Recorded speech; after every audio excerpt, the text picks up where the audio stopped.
that we try to hide from the rest of the world. Everyone has human heads in their closet. Sometimes the heads are secrets, or unsaid confessions, or quiet fears. This book is one of those severed heads. You are holding my severed head in your hands. This is a bad analogy, but in my defense, I did tell you to stop. I don't want to blame the victim, but at this point, we're in this together. Everything in this book is mostly true, but some details have been changed to protect the guilty. And I know it's usually about protecting the innocent, but why would they need protection? They're innocent. And also, they're not nearly as fun to write about as the guilty, who always have more fascinating stories and who make you feel better about yourself by comparison. This is a funny book about living with mental illness. It sounds like a terrible combination, but personally, I'm mentally ill, and some of the most hysterical people I know are as well. So if you don't like the book, maybe you're just not crazy enough to enjoy it. Either way, you win. A note from the author. Dear reader, right now you're holding this book in your hands and wondering if it's worth listening to this. It's probably not, but there's a $25 bill hidden in the binding, so you should just buy it quickly before the clerk notices. You are welcome. A small footnote here. My editor insists that I clarify that there isn't actually a $25 bill hidden in this book, which is sort of ridiculous to have to explain. First of all, because this is an audiobook, so it's not a real book. And secondly, because there's no such thing as a $25 bill. If you bought this book thinking that you were going to find a $25 bill inside, then I think you really just paid for a worthwhile lesson. And that lesson is, don't sell your cow for magic beans. There was another book that explained this same concept many years ago, but I think my cribbed example is much more exciting. It's like the 50 Shades of Grey version of Jack and the Beanstalk, but with fewer anal beads or beanstalks. Furiously Happy is the name of this book. It's also a little something that saved my life. My grandmother used to say, into everyone's life, a little rain must fall. Rain, assholes, and assorted bullshit.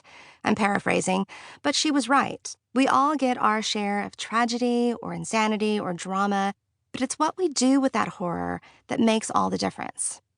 I learned this firsthand a few years ago when I fell into a severe bout of depression so terrific that I couldn't see a way out of it. The depression wasn't anything new.